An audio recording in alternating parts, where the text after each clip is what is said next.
Balikulungan ang isang lalaki sa Quezon City matapos mahulihan ng mahigit 200,000 halaga ng umano'y shabu. Umamin ng suspect na nagbebenta siya ng droga dahil hindi raw sapat ang kinikita niya bilang construction worker.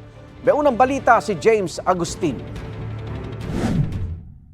Inaresto ng mga operatiba ng Galas Police Station ng 49 anyos na lalaking construction worker na nahulihan umano ng droga sa Barangay Tatalon, Quezon City.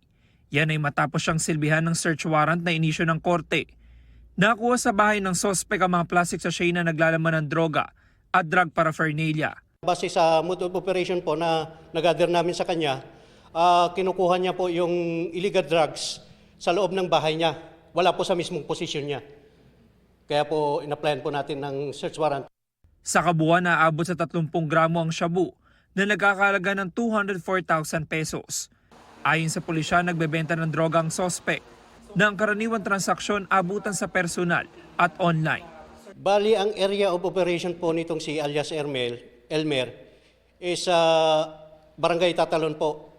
At ang kanyang mga parokyano po ay mga taga Barangay Tatalon lang din.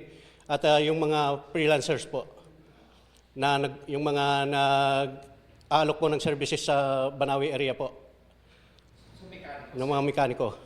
Ito na ang ika-6 na beses na naaresto ang sospek dahil sa kasong may kinalaman sa droga.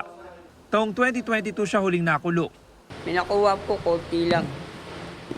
Ano naman masasabi mo sa aligasyon na nagbebenta ka ng droga? Opo, nagbibenta po ako kasi mahirap ang buhay. Walang ulo trabaho pa, ano-ano lang yung trabaho kong construction. Sinampa ng sospek na reklamong paglabag sa Comprehensive Dangerous Drugs Act. Ito ang unang balita. James Agustin para sa GMA Integrated News. Igan, mauna ka sa mga balita, mag-subscribe na sa GMA Integrated News sa YouTube para sa iba't ibang ulat sa ating bansa.